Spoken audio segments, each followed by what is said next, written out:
Fairies, dragons, magic, oh my! Welcome to Ms. Mojo, and today we're counting down our picks for the top 10 female fantasy authors. I've had very, very little pushback in terms of homophobic reactions. For this list, we're looking at women who write about all things fantastic, and who do it well.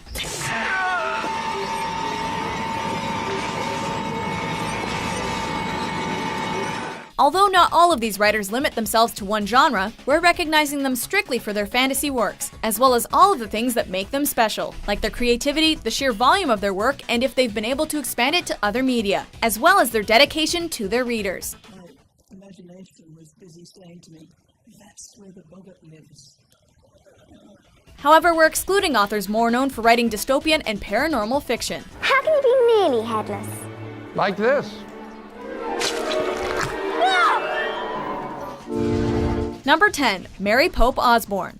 I love to pack my bags and fly to faraway places, but my favorite place to find adventure is close to home. What kid wouldn't want a treehouse that doubles as a time machine? Mary Pope Osborne is the author of over 55 books in the Magic Treehouse series for children, where the main characters travel through time. They tend to have historically and geographically accurate experiences, which is part of the reason why her books have been praised as educational reading material, only with wizards, quests, and spells.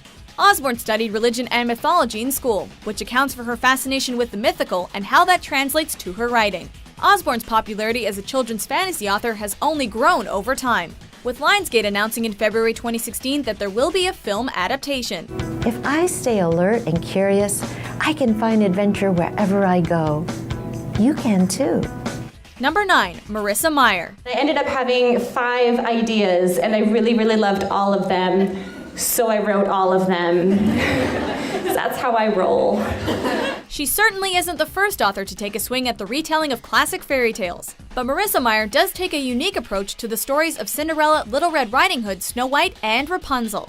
In the Lunar Chronicles, these heroines live in a universe where a portion of the population is made up of cyborgs, and aliens threaten to invade Earth. I'd had the idea of futurizing fairy tales for a few months. I'd written a short story for a writing contest that was a futuristic Puss in Boots. Once you read these books, you will never think of these fairy tale women in the same way. Meyer is able to turn such tired tales into something entirely new. And if you enjoyed this series, it will please you to know she has more books in the works. I wanted to write a book that felt that it could fit into Lewis Carroll's world while also putting my own spin on it. And of course, time will tell if I've managed to successfully win them over. Number 8, Susan Cooper. I really have been writing books for more than 50 years. It's a heck of a long time. There is little more important to this author than advocating literacy, especially for young people, which accounts for her numerous children's picture books. But her main focus as an author has always been a dedication to the fantasy genre and the influence of her British background, which is why many of her stories involve Arthurian legends, as well as Celtic and Norse mythology. I've been obsessed with myth, especially Arthurian legend, ever since I was little. This is particularly true of her The Dark is Rising series, a contemporary fantasy series about a young child's involvement in the battle between light and dark. A mix between Star Wars and Harry Potter, before Harry Potter was even a thing, this author really has a handle on the kinds of stories children and young adults like to read.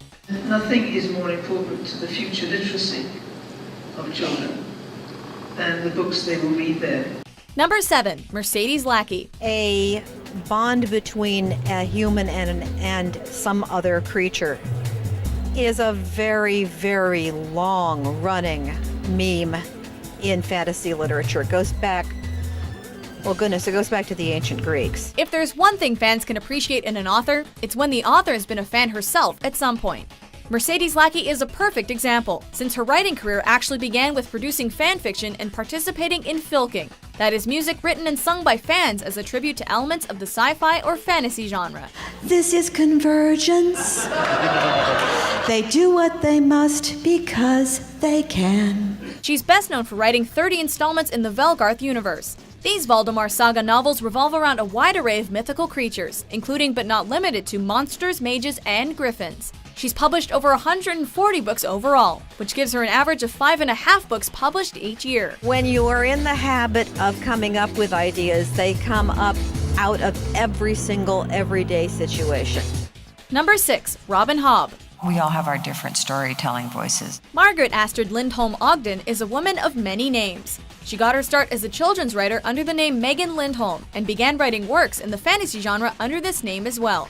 She then decided to write fantasy under the pseudonym Robin Hobb as well, most notably for the Realm of the Elderlings, consisting of multiple trilogies. When I finished writing Fool's Fate, I definitely knew that I would eventually return to this world. This may seem unnecessary, but the author herself has explained that, quote, both pseudonyms write fantasy, but in very different styles and in very different slices of the genre. By using two different pseudonyms, I'm able to let the reader know which voice they're getting in a book. Plus, she's received praise from George R.R. Martin. How cool is that? As George said, you come up with details, and there's other characters who step onto the stage and say, no, I'm a part of this, and I want you to tell more about me. Number 5, Ursula K. Le Guin. The first thing I did for the book was the map. Like most authors, Ursula was interested in writing from a very early age, but after facing rejection, she held off trying to get any of her work published for a long time.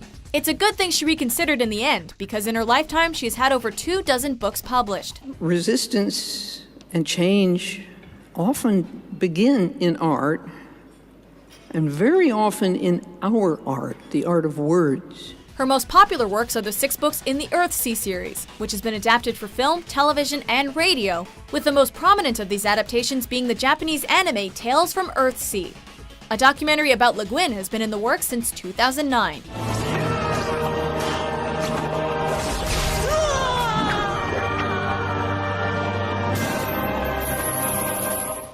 Number 4, Diana Gabaldon. No one had ever shown me how to write, doctoral theses or software reviews or comic books. I had just looked at a few, wrote one, and if it didn't look quite right, I poked it till it did. Many people are aware of the extremely popular TV series Outlander, which premiered in 2014. I just want to go home. I don't even know if that's possible. But some fail to realize that Outlander is actually based on a series of books of the same name by author Diana Gabaldon.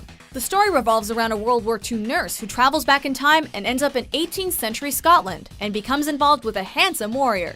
The story is considered primarily fantasy, but combines elements of historical fiction, romance, and adventure. It's been revealed that Gabaldon started writing with absolutely no intention of sharing her work. But fans of her work and the series it spawned are so glad she did. But I said to myself, well, Mozart was dead at 36. If you want to be a writer, maybe you better get started here. And I said, I don't want to wait until I'm 65 and think you should have done this when you were younger. Number 3, Cassandra Clare. I think the thing is that my favorite characters tend to be the more quiet characters, like Simon and Tessa. There's the ones most like me. Cassandra Clare, whose real name is Judith Rumelt, got her start writing fan fiction about Harry Potter and the Lord of the Rings. But now she's best known for writing books in the Shadowhunter Chronicles universe about young people who fight demons and other evil supernatural beings. By the time you sent that message, we will have killed 6 demons. Besides, it's more fun to break the rules than to follow them. Spaced out between 3 different series, with at least 2 more to come, these stories take place during different periods in time. A TV series based on the Mortal Instruments books premiered in early 2016, following the 2013 film based upon Clare's works. Are you sure you want to go through with this? Cassie also has a huge presence on Twitter and Tumblr, where she shares fan art and frequently interacts with readers both online and in person at meetups and conventions. You're more powerful than you know. Number 2, Anne Rice. You can create a War and Peace, or you can create The Old Man and the Sea. Interview with the Vampire was a 1994 horror film that starred the likes of Tom Cruise, Brad Pitt, and Kirsten Dunst, just as their respective careers were taking off. He'd be dead now if I hadn't. Like that damned corpse. Now get rid of it! But the classic vampire tale also kickstarted the career of author Anne Rice, who wrote the novel over 20 years prior in 1973. It became the first in a series of over 10 books about vampires, though she wrote separate series about other supernatural entities like witches and werewolves. But Rice has also dabbled in genres like historical fiction, Christian literature, and erotica. While she doesn't consider herself loyal to any particular genre, Rice makes our list because of how influential she is to fantasy thanks to the Vampire Chronicles. I think they're great metaphors for us because secretly we all feel a bit like a monster. We're all predators in our own way. We're all outcasts to some extent. Before we reveal our top pick, here are a few honorable mentions.